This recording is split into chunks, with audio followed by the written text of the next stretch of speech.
এখন আমার প্রশ্ন হচ্ছে, আপনাদের এই প্রচলিত আইন তো খুবই ত্রুটিপূর্ণ এবং এখানে ইনজাস্টিস 100% হতে পারে। যেমন আপনারা শরিয়া আইনে হচ্ছে 4 জন প্রত্যক্ষদর্শী সাক্ষ্য দেখবে, তারপরে বিচার কার্যকর হবে, কিন্তু আপনাদের এখানে সাক্ষ্য প্রমাণ সব কিছুর বালাই নেই, মূল আপনারা হচ্ছে ডিএনএ টেস্ট করেন।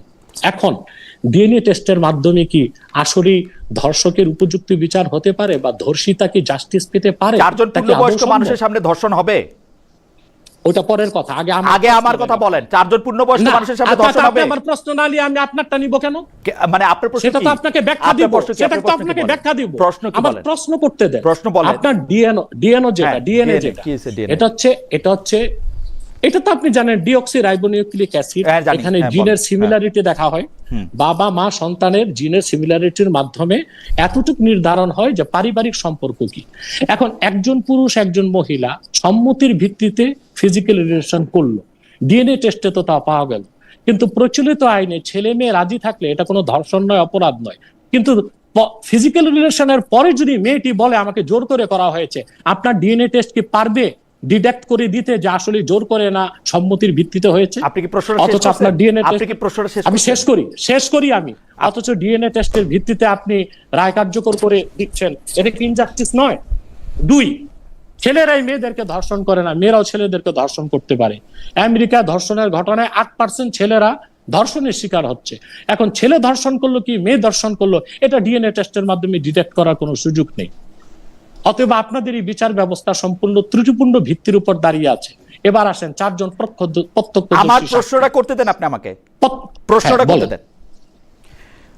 প্রথম কথা হচ্ছে যে আপনি বলছেন সম্মতিতে যদি হয়, পরে যদি মেয়েটা বলে বা ছেলেটা বলে যে আমাকে ধর্ষণ করছে, তাহলে এটা কি হবে? আমি আপনাকে দৃষ্টি আকর্ষণ করতে চাই যে বাচ্চাগুলি যেখানে আক্রান্ত হচ্ছে, ওর তো সম্মতি দেয়া না দেওয়ার কিছু নাই, কিন্তু আপনি যদি এখন আমার প্রশ্নটা শেষ করতে দেন, ওই আইনে বিচার করতে যান, আপনি 4 জন প্রত্যক্ষদর্শী পাবেন যে এই বাচ্চাটার প্রতি বলাৎকার করা হচ্ছে, ও দাঁড়া দাঁড়া দেখছে, এরকম 4 জন? আপনাদের এটা জবাব দিচ্ছি। এটা হচ্ছে যে ইসলামী আইনে শুধু এটাই নিয়ম নয় যে 4 জন সাক্ষী প্রত্যক্ষদর্শী সাক্ষ্য দিলে বিচার কার্যক্রম শুরু হবে। দ্বিতীয় হচ্ছে একরার হচ্ছে স্বীকৃতি, দর্শক নিজে স্বীকার করবে আমি ধর্ষণ করেছি। সেখানে সেটা তো পরের কথা। যে কোনো বিচারে এটা কোনো আইন হইলো আমি 4 জন লোক এখন পূর্ণবয়স্ক লোক শেষ করতে দেন, আপনি শেষ করতে দেন। 4 জন পূর্ণবয়স্ক প্রাপ্তবয়স্ক সাক্ষ্য যদি নাও পাওয়া যায়, সেখানে হচ্ছে অভিযোগ যদি মেয়ের পক্ষ থেকে দায়ের করা হয়, সেখানে আলামত জব্দ করা হবে এবং সেখানে যে ব্যক্তি ধর্ষণকে অস্বীকার করছে তাকে প্রশ্নের মধ্যে আনা হবে, তাকে জবাবদিহিতার মধ্যে আনা হবে, একসঙ্গে সে স্বীকার করবে। প্রচলিত আইনও তো আপনি দেখতে পাচ্ছেন শুধু ডিএনএ টেস্টের উপর নির্ভর করে বিচার হচ্ছে না, আলামত নেওয়া হচ্ছে, সাক্ষ্য গ্রহণ করা হচ্ছে, সাক্ষ্য বারবার নেওয়া হবে, তার কথায় অসংলগ্নতা আসবে, তারপর তার উপর শাস্তি প্রয়োগ হবে, হয় হদ হবে নয় তাজির হবে। 4 জন পূর্ণবয়স্ক লোকটা থাকলে আমি মামলাটা করতে পারবো? হ্যাঁ পারবেন। পারবো না, 100% পারবেন। পারবো না, শরিয়ার আইনে পারবো না। হুজুর আপনি গায়ের জোর দেখাচ্ছেন, পারবো না আমি। আপনি মুখের জোর দেখাচ্ছেন। আচ্ছা আমি থামলাম, আপনি আমারে বুঝান।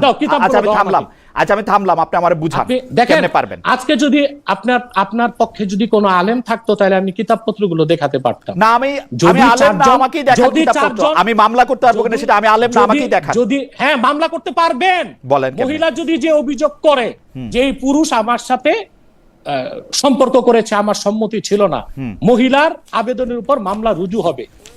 তারপরে শরীয়তের ভিত্তিতে পুরুষ ব্যক্তিটাকে 4 জন সাক্ষী না থাকলেও সেক্ষেত্রে শরীয়তের বিধান হচ্ছে আল বাইয়িনাতু আলাল মুদ্দাই ওয়াল ইয়ামিনু আলা মান আনকার, অর্থাৎ যে ব্যক্তি দাবি করবে সে উপযুক্ত দলিল পেশ করবে যে আমাকে এইভাবে ধর্ষণ করা হয়েছে, আমি প্রমাণ দিলাম, সেই প্রমাণের ভিত্তিতে বিচার হবে। সেই উপযুক্ত প্রমাণটা কি হুজুর? আপনি তো সব কথা এড়ায় যাচ্ছেন। সেই উপযুক্ত প্রমাণ, একমাত্র প্রমাণ হচ্ছে 4 জন প্রত্যক্ষদর্শী সাক্ষী লাগবে না? একমাত্র প্রমাণ এইটা না, একমাত্র প্রমাণ এটা। যদি 4 জন, আপনি তো গায়ের জোর না, ওই যে বললাম মুখের জোরে করতেছেন। আপনি আরেকটা প্রমাণের কথা বলেন আমাকে, আরেকটা প্রমাণের কথা বলেন। এই যে আমি একটা দলিল দিয়ে দিলাম। কি দলিল? কি দলিল বলেন? এটা হাদিস থেকে ইসলামী শরিয়া, হাদিস থেকে ইসলামী শরিয়া স্পষ্ট আনা হয়েছে আল বাইয়িনাতু আলাল মুদ্দাই ওয়াল ইয়ামিনু আলা মান আনকার। ধর্ষক যে অস্বীকার করলো, সে তো অস্বীকার করলো, যে ধর্ষিতা সে উপযুক্ত প্রমাণ পেশ করবে যে আমি ধর্ষণের শিকার হয়েছি। সেটা কি? পরবর্তীতে শরিয়া আদালতের দায়িত্ব। উপযুক্ত প্রমাণটা কি? DNA test. সে যে না, ডিএনএ হতে পারে, ডিএনএ টেস্ট তো শরীয়ত নিষেধ করে না, সমস্যা কি? তাইলে আপনি প্রথমে যে প্লয়টা নিলেন সেই প্লয়টা কি, মানে এটার সাথে তফাৎটা কি আমি বুঝলাম না তো, তফাৎটা কি? আপনি যদি ডিএনএ আনেন সামনে, তাহলে আর আমি কি উপযুক্ত প্রমাণ? আপনি প্রচলিত আইনও শুধু ডিএনএ টেস্টের উপরে বিচার কার্য হয় না, সেখানে মেডিকেল টেস্ট করা হয়, স্যাম্পল নেওয়া হয় চুল থেকে, স্যাম্পল নেওয়া হয় ঘাম থেকে, স্যাম্পল নেওয়া হয় বিছানা থেকে, অবশ্যই তারপরে সব প্রমাণ, তারপরে অবশ্যই যে ব্যক্তি ধর্ষণ করেছে তার স্বীকৃতি নেওয়া হয়, সে এক মুহূর্তে স্বীকার করে যে সে ধর্ষণ করেছে। অতএব শরিয়া আইন সম্পর্কে আপনার পুরাপুরি ধারণাটা নাই বলেই আপনি বুঝতে চাচ্ছেন না। হদ প্রয়োগের জন্য প্রত্যক্ষদর্শী 4 জন সাক্ষ্য লাগবে। দেখেন হুজুর, এগুলি কিন্তু খুবই বাজে ধরনের কথা। সরি, আমি ভেরি সরি। আপনি প্রথমেই বলতেছেন শরিয়া আইন সম্পর্কে আপনার কোনো ধারণা নাই বলে আপনি বলতেছেন। আরে ভাই, আমি তো শরিয়া থেকেই আপনাকে জিজ্ঞেস করতেছি যে আপনি শরিয়া দিয়ে আমারে বলেন যে এটার মধ্যে আর কি প্রমাণ দেখাবে। তো আপনি আমার জ্ঞান আছে না দিয়েছে, এটা দিয়ে আপনি কি করবেন? আপনার জ্ঞান দিয়ে আমারে বুঝান। আমি আমার জ্ঞান দিয়ে বুঝাচ্ছি, আপনি যে বুঝতে চাচ্ছেন তাহলে বলেন যে আমি বুঝতে পারতেছি না, জ্ঞান নাই সেটা বলতেছেন কেন? আমি তো শরিয়া থেকে আপনাকে প্রশ্ন করতেছি রে ভাই। না, আপনি তো যদি রাগ না করেন, আপনাকে আপনি আমাকে আমি রাগ করতে চাইতেছি না তো। আপনি আমাকে তো বলতেছেন, ওটাও কি জানেন? আপনি আমাকে বলতেছেন তো যে আমি কিছু জানি না, এজন্য আমারে বুঝাইতে পারতেছেন না। ভাই, আমার আপনি বুঝানোর জন্যই তো আপনি আমাকে বলবেন। আপনি বুঝার চেষ্টাও করতেছেন। আচ্ছা ঠিক আছে, বলেন। শরীয়তে মূল ভিত্তি হচ্ছে 4 জন প্রত্যক্ষদর্শী সাক্ষ্য যদি দেখে সুস্পষ্টভাবে ফিজিক্যাল রিলেশন হয়েছে, তখন হদ কায়েম হবে। হদ হচ্ছে চূড়ান্তটা, মৃত্যুদণ্ড কিংবা 100 কষাঘাত। আর যদি 4 জন উপযুক্ত সাক্ষ্য না থাকে, অন্যান্য সাক্ষ্য প্রমাণের ভিত্তিতে প্রমাণিত হয়, তখন তাজির হবে। অর্থাৎ শরীয়তের কাজী কোরআন সুন্নাহর আলোকে উপযুক্ত পানিশমেন্ট দিবেন। সেটা হদ বলে গণ্য হবে না, সেটা তাজির বলে গণ্য হবে। কিন্তু কোন অবস্থায় জানাকার বা ধর্ষণকারী বিচারের আওতায় বাইরে থাকার কোনো সুযোগ নেই। কিন্তু প্রচলিত আইনে যারা বিশ্বাসী, তারা ডিএনএ টেস্টটাকে যে মূল ভিত্তি ধরে, এটা ত্রুটিপূর্ণ, অবৈজ্ঞানিক। এটা দিয়ে পারিবারিক সম্পর্ক প্রমাণিত হয়, এটা দিয়ে ধর্ষককে ধর্ষণ করেছে সেটা প্রমাণিত হতে পারে। শরীয়তে অনেকগুলো বিষয় রয়েছে, যেমন 4 জন সাক্ষী প্রমাণের ভিত্তিতে থাকবে। যে ধর্ষক স্বীকার করলো, তখন যিনি ধর্ষিতা তিনি তার পক্ষ থেকে প্রমাণগুলো উপস্থাপন করবেন, কখন আসছে, কখন ঢুকছে, কিভাবে, সেই প্রমাণের ভিত্তিতে বিচার হবে। কিন্তু এখানে একটা জিনিস যেটা বুঝাতে চাচ্ছি, একটা হচ্ছে হাদ আর একটা হচ্ছে তাজির। হদ প্রয়োগের জন্য অবশ্যই 4 জন প্রত্যক্ষদর্শী সাক্ষী লাগবে, কিন্তু 4 জন সাক্ষী যদি নাও থাকে, সেখানে তাজির হবে, বিচারের আওতার মুক্ত থাকার কোনো সুযোগ নাই। আর আপনি বলছেন আমি একটু স্টেপ বাই স্টেপ বুঝতে চেষ্টা করি, স্টেপ বাই স্টেপ বুঝতে চেষ্টা করি। Let me finish. আরেকটা কথা যে আপনি বললেন যে 4 জন সাক্ষীর সামনে কেউ করবে নাকি, এটি তো শরিয়া আইনের সৌন্দর্য এবং ঐতিহ্য, যে আইন যত কঠোর, প্রয়োগ তত কঠোর। না হুজুর, এখানে তো হুজুর আমি একটু স্টেপ বাই স্টেপ বুঝতে চেষ্টা করি। আমি স্টেপ বাই স্টেপ বুঝতে চেষ্টা করি। আইনের মূল উদ্দেশ্য হচ্ছে চেক এন্ড ব্যালেন্স। জি, শরিয়া আইনের উদ্দেশ্য এই না মানুষকে নিধন করা, হত্যা করা, কষ্ট দেওয়া, হার্ট পেইন দেওয়া। শরিয়া আইনের মূল উদ্দেশ্য হচ্ছে পরিবার, সমাজ ও রাষ্ট্রে শৃঙ্খলা রক্ষা করা। হুজুর আমি একটু বুঝতে চেষ্টা করি। হুজুর আপনার কথা শুনলে তো সারা দিনই শুনতে হবে, আমি একটু আমার কথা বুঝতে চেষ্টা করি। প্রথম কথা হচ্ছে, আপনার কাছে কি এটা প্র্যাকটিক্যাল মনে হয় পৃথিবীর কোথাও কোনো জেনা বা ধর্ষণ 4 জন প্রত্যক্ষদর্শীর উপস্থিতিতে সম্ভব? আমি তো বললাম আপনাকে, শুধু 4 জন প্রত্যক্ষ। না, এইটা সম্ভব কিনা, এইটা সম্ভব কিনা? হ্যাঁ, হতে পারে। 4 জনের সামনে রেখে ধর্ষণ হচ্ছে, একটা বাচ্চাকে 4 জনকে সামনে রেখে করবে না, 4 জনকে সামনে রেখে চাক্ষু সাক্ষী লাগবে তো। 4 জন দেখলো চাক্ষু সাক্ষী লাগবে তো চাক্ষু সাক্ষী, আরে জানালা খোলা ছিল, 4 জন তাকায় দেখলো। জানালায় তাকায় 4 জনকে দেখাটা কি সম্ভব আপনার কাছে মনে হয়? হতে পারে। মানে কোন সোসাইটিতে এটা হতে পারে? এটা তো একটা অপশন। কেন আমি এই কথা বলতেছি, এবার আপনি সেকেন্ড ইয়াতে আনেন। সোসাইটিতে হতে পারে, আমি বলি আপনাকে, ইউরোপে আমেরিকায় তো ফ্রি সেক্স চলতেছে, সব জায়গায় সব রকম হচ্ছে। ইউরোপে বাংলাদেশেও বলতেছি না, আপনি আমাকে বলেন যে একটা শরিয়ার যেখানে প্রয়োগ করা হইতেছে সেখানে 4 জন দাঁড়া দেখতেছে একটা বাচ্চাকে ধর্ষণ করা হচ্ছে, এটা সম্ভব? আপনাকে আমি বারবার উত্তর দিচ্ছি, কিন্তু আপনি ঘুরে ফিরে এক জায়গায় আসতেছেন। জি, শুধু 4 জন সাক্ষীর ভিত্তিতে হবে তা না। যদি ধর্ষিতা নিজেও অভিযোগ করে যে আমি ধর্ষণের শিকার, ধর্ষিতাকে মাইরা ফেলছে, হ্যাঁ, তখন দোষীটাকে মেরে ফেলার পর তখন তাজাসসুস হবে, অর্থাৎ যাকে যাকে সন্দেহ হচ্ছে, যাকে অভিযুক্ত করা হচ্ছে, তাকে শরিয়া আদালতে উপস্থিত করা হবে, জবাবদিহিতার মাধ্যমে আমার এক মনে হয় যে সমাজে স্বীকৃতি আসবে। আপনি যদি কনভিন্স হন তাহলে ঠিক আছে। এই ভিডিওর উপরে কিছু কথা বলার প্রয়োজন বোধ করছি। ডক্টর এনায়েতুল্লাহ আব্বাসী সাহেব ১ম একটা উদাহরণ দিয়েছেন সেকুলার আইনের মধ্যে যে ডিএনএ দিয়ে ধর্ষণের বিচার করলে সেখানে তিনি কিছু ত্রুটি দেখিয়েছেন। এই ত্রুটিগুলো সত্য হলেও তবে সেকুলার আইনে শুধুমাত্র ডিএনএ টেস্টের মাধ্যমে যে ধর্ষণের বিচার করা হয় এ কথাটা সত্য না। সুতরাং সেকুলার আইনের উপরে যে ডিএনএ এর মাধ্যমে ধর্ষণের বিচার করলে যেই ত্রুটিগুলা হয় সেটা এপ্লাই করে সেকুলার আইনের ত্রুটি ধরাটা একটা হচ্ছে যে ভুল পদ্ধতি। যদিও এনায়েতুল্লাহ আব্বাসী সাহেব পরবর্তীতে একটা অংশে বলেছেন যে প্রচলিত আইনেও শুধুমাত্র ডিএনএ মাধ্যমে ধর্ষণের বিচার করা হয় না, আরো অন্যান্য বিষয় দেখা হয়। একথা সত্য। দ্বিতীয়ত খালেদ মহিউদ্দিনের যেই পার্টটা সেখানে যে আমি ১ম এ যেই বিষয়টা নিয়ে কথা বলব সেটা হচ্ছে উনি আ বলতেছিলেন যে ৪ জন ব্যক্তির সামনে কি ধর্ষণ করা হবে কিনা? উনি এটা হচ্ছে যে এমনভাবে প্রশ্নটা করছিলেন যে মনে হয় এটা খুবই একটা অসম্ভব কাজ।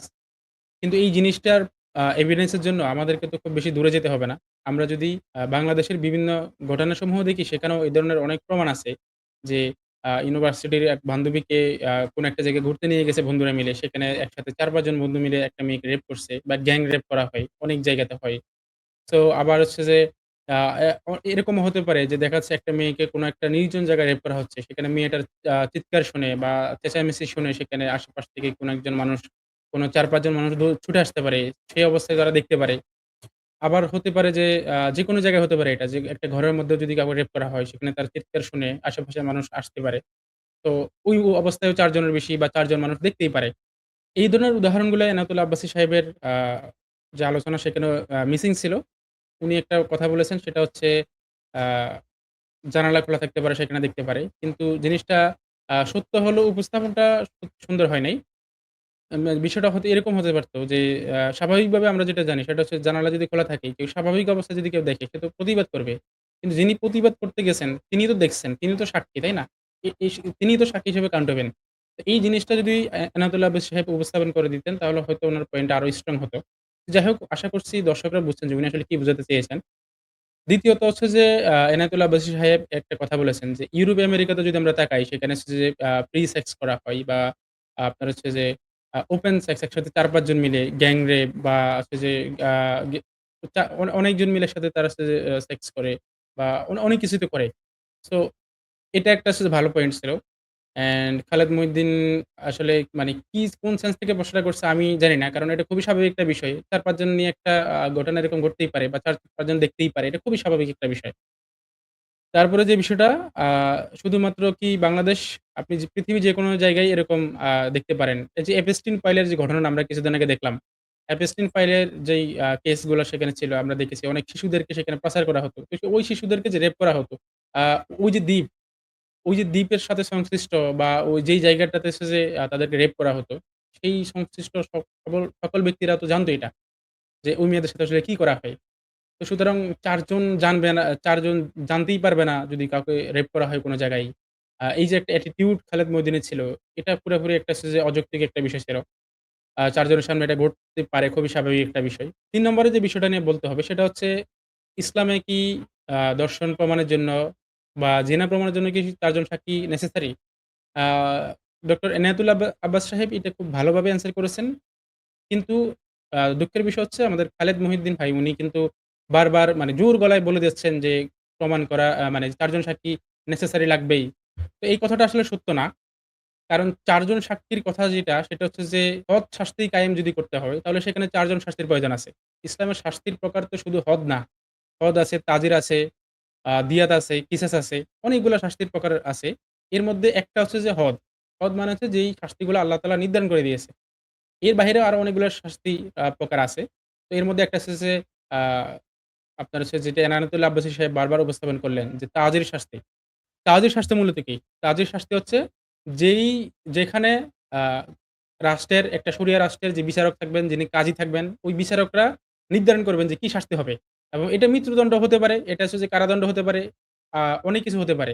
এটা রাষ্ট্রের যেই বিচারক যারা থাকবেন তারা নির্ধারণ করবেন যে কি শাস্তি হবে। সুতরাং আ হ ৪ জন সাক্ষী প্রয়োজন হক শাস্তি প্রয়োগ করার জন্য। কিন্তু শাস্তি তো শুধুমাত্র হদ না। শাস্তি আরো অনেকগুলা আছে, অনেকগুলো প্রকার আছে। কিন্তু এর মানে তো এই পয়েন্টটা তো হচ্ছে যে নাস্তিকরা উপস্থাপন করে যে ইসলামে তো হচ্ছে যে ৪ জন সাক্ষী না থাকলে দর্শনের বিচার করা যাবে না। এটা একটা মিথ্যা কথা। খালেদ মহিউদ্দিন সাহেব সেই নাস্তিকদের মতোই সেই মিথ্যা প্রপাগান্ডাকে হচ্ছে যে পুঁজি করে উনি এনায়েতুল্লাহ আব্বাসীর সাথে তর্ক করেছেন। যেটা হচ্ছে যে আ মোটেও হচ্ছে যে মানে উনার থেকে এটা আশা করা যায় না। আমি ভাবতাম উনি একটু হলেও যেই বিষয় নিয়ে আলোচনা করবেন সেটা নিয়ে পড়াশোনা করেন। কিন্তু এই জিনিসটা খুবই হতাশজনক ছিল যে খালেদ মহিউদ্দিন সাহেব এই বিষয়টা নিয়ে মোটেও পড়াশোনা করেন নাই। এবং জোর গলায় তিনি মিথ্যা কথা বারবার বলে যাচ্ছিলেন যে মামলাও নাকি করা যাবে না। অথচ এটা পুরোপুরি একটা মিথ্যা কথা। দর্শনের বিচারের জন্য ৪ জন সাক্ষী লাগবে শুধুমাত্র হদ শাস্তি দেওয়ার জন্য। কিন্তু তাজির শাস্তি দেওয়ার জন্য কোন প্রকারের ৪ জন সাক্ষীর প্রয়োজন নাই। এটা যেকোনো ওয়েতে প্রমাণ করা যায়। তো এখানে খালেদ মহিউদ্দিন সাহেব একটা প্রশ্ন করছেন সেটা কি? আ এনায়েতুল্লাহ আব্বাসী সাহেব যখন বলছেন যে অন্য কোন উপায়ে এসে যে এই প্রমাণ করা যায়। তো সেই উপায়টা কি? খালেদ মহিউদ্দিন সাহেব বারবার এই প্রশ্নটা করছে। তো এই প্রশ্নটাও একটা অবান্তর প্রশ্ন ছিল। কারণ একটা ধর্ষণের ঘটনা যখন ঘটে, সেখানে তো আসলে কি উপায়ে সেটাকে প্রমাণ করা যায়? এটা তো আসলে আপনি স্যাম্পল কালেকশন বা আলামত কালেকশন করার আগে কখনোই বলতে পারবেন না। তো এটা অনেক কিছু হতে পারে। সিসিটিভি ফুটেজ থেকে আপনি দেখতে পারেন। বা মেয়েটার শরীরে হচ্ছে যে বিভিন্ন আঘাতের চিহ্ন থেকে আ আপনি হচ্ছে যে বুঝতে পারেন যে তার সাথে কি করা হইছে বা সেগুলোর পরবর্তীতে ডিএনএ টেস্টের মাধ্যমে আপনি দেখতে পারেন যে এটা আসলে যাকে অভিযুক্ত করা হয়েছে তার সাথে মিলে কিনা। তারপর হচ্ছে যে এখানে তার স্বীকারোক্তিমূলক অনেক ওয়ে থাকতে পারে। তাই না? তো এইটা তো হচ্ছে আদালতের বিষয়। এটা হচ্ছে যে প্রশাসনের বিষয়। তারা হচ্ছে যে এগুলা আ আলামত কালেক্ট করবেন, স্যাম্পল কালেকশন করবেন। এরপরে তারা হচ্ছে যে এগুলাকে যাচাই-বাছাই করে একটা আ বিচারের প্রক্রিয়াতে যাবেন। তো এটা তো এনায়েতুল্লাহ আব্বাসী সাহেব কেন? এটা দুনিয়ার কেউ বলতে পারবে না যে সে উপায়টা কি হবে? কারণ দেখা যাচ্ছে কোন একটা ঘটনাতে শুধুমাত্র সিসিটিভি ফুটেজ আছে। তাহলে সেখানে উপায় হচ্ছে সিসিটিভি ফুটেজ। কোন একটা জায়গায় সিসিটিভি ফুটেজ নাই। সেখানে দেখা যাচ্ছে মেয়ের শরীরে যে আঘাতের চিহ্ন সেগুলার মাধ্যমে ডিএনএ টেস্টের মাধ্যমে যেই ব্যক্তিকে অভিযুক্ত করা হয়েছে তার সাথে যদি ডিএনএ এর এসে যে আপনার ফলাফল মেলে তাহলে সেখানে সেভাবে এসে যে সিদ্ধান্তে পৌঁছাতে পারে। যদি এখানে অনেক সমস্যা আছে। দেখা যাচ্ছে যে ডিএনএ এর ফলাফল হচ্ছে যে আপনার আ বিকৃত করা হতে পারে। অনেক কিছু হতে পারে। যদি সেগুলা হচ্ছে যে কি যুক্তি তর্কের মাধ্যমে আপনার হচ্ছে যাচাই-বাছাইয়ের মাধ্যমে তো আদালত এটা সিদ্ধান্ত নেবে। তো এটা তো হচ্ছে বাহির থেকে কেউ আসলে বলে দিতে পারবে না যে আসলে কি পদ্ধতিতে অন্য একটা পদ্ধতি কি হবে। যেকোনো পদ্ধতি। যেকোনো পদ্ধতিতেই আপনি বিচার যদি প্রমাণ করতে পারেন যে কেউ আসলে দর্শন করেছে তাহলে তার বিচার হবে। তাজির শাস্তি তার উপরে এপ্লাই করা হবে। যদি ৪ জন সাক্ষী না থাকে। ৪ জন সাক্ষী বাদে যদি আপনি এটা প্রমাণ করতে পারেন যে একজন আসলেই রেপিস্ট তাহলে তার উপরে তাজির শাস্তি হবে। অর্থাৎ ইসলামী রাষ্ট্রে যে বিচারক থাকবেন সেই বিচারকরা তার শাস্তি নির্ধারণ করে দিবেন। তো এনায়েতুল্লাহ আব্বাস সাহেব একটা প্রশ্ন রেখেছিলেন খালেদ মহিউদ্দিনের কাছে। খালেদ মহিউদ্দিন সেই প্রশ্নটা এড়িয়ে গেছেন পুরোপুরি। এটার অ্যান্সার করেন নাই। আসলে এটার কোনো অ্যান্সার হয় না। কারণ আপনি আসলে কখনোই ডিএনএ টেস্টের মাধ্যমে এটা আইডেন্টিফাই করতে পারবেন না যে দেখা যাচ্ছে কোনো একটা ছেলে-মেয়ে তারা সম্মতিতে এসে যে সহবাস করল। পরবর্তীতে মেয়েটা আ শত্রুতার বশে বা কোনো একটা খারাপ উদ্দেশ্যে যদি এই আদালতে মামলা দায়ের করে যে তাকে রেপ করা হয়েছে, সে প্রমাণ হিসেবে যদি ডিএনএ কে সেখানে হচ্ছে যে নিয়ে আসে, তো এখান থেকে আসলে এইটা প্রমাণ করা যায় না যে আসলে রেপ করা হয়েছে নাকি তারা উভয়ের সম্মতিতে যৌন সম্পর্ক করেছে। যেহেতু সেকুলার আইনে সম্মতিতে যৌন সম্পর্ক করাটা কোনো অপরাধ নয়। এখানে আসলে অপরাধীকে শনাক্ত করা যায় না শুধুমাত্র ডিএনএ দিয়ে। তারপর হচ্ছে আ বা ছেলেদেরকেও যদি রেপ করা হয়, সো ওক্ষেত্রে ছেলেকে করা হয়েছে নাকি মেয়েকে করা হয়েছে এটাও আসলে যে যাচাই করা যায় না। দেখা যাচ্ছে আ একটা মেয়ে তার একটা ছেলের সাথে জোরপূর্বক এ ধরনের সম্পর্ক করছে। পরে সেই ছেলেকে ফাঁসাতে নিজেই আবার হচ্ছে ধর্ষণ মামলা করছে। তো আপনি ডিএনএ থেকে তো এটা বুঝতে পারবেন না। ডিএনএ তো আপনাকে নিশ্চয়ই এটা বলে দিবে না যে ধর্ষণটা আসলে কে করছে। তাই না? সো এইটা একটা যৌক্তিক প্রশ্ন ছিল। এই প্রশ্নের উত্তর কিন্তু খালেদ মহিউদ্দিন দেয় নাই। এটা এড়িয়ে গেছেন পুরাপুরি। তো আরেকটা বিষয় একটু এড করি সেটা হচ্ছে যে ওই বিষয়টা যে একজন দোষকৃত যদি অভিযোগ করে তাকে ধর্ষণ করা হয়েছে তাহলে সে কিভাবে প্রমাণ করবে ৪ জন সাক্ষী যদি না থাকে? তো আমি অলরেডি এটা বলেছি যে এটা যেকোনো উপায়ে হতে পারে। হতে পারে সেটা হচ্ছে যে সিসিটিভি ফুটেজ, হতে পারে ডিএনএ টেস্ট, হতে পারে ১ জন সাক্ষী, ২ জন সাক্ষী, ৩ জন সাক্ষী। আরো অন্যান্য আলামতও এখানে কাউন্টেবল হবে। সুতরাং নাস্তিকরা বা সংশয়বাদীরা বা খালেদ মহিউদ্দিনের মতো লোকেরা যে অভিযোগগুলা করে থাকে ইসলামের উপরে যে দর্শন প্রমাণ করার জন্য ৪ জন সাক্ষী লাগবে, এটা সম্পূর্ণ ভিত্তিহীন একটা অভিযোগ। এবং এটা তাদের উদ্দেশ্য প্রণোদিত একটা হচ্ছে যে অভিযোগ যে ইসলামকে বা শরিয়াকে অ্যাটাক করার জন্য। এই বিষয়টা নিয়ে অনেকের মনেই সংশয় রয়েছে। আশা করছি এই ভিডিও দেখার পরে আপনাদের সেই সংশয়টা কেটে যাবে ইনশাআল্লাহ।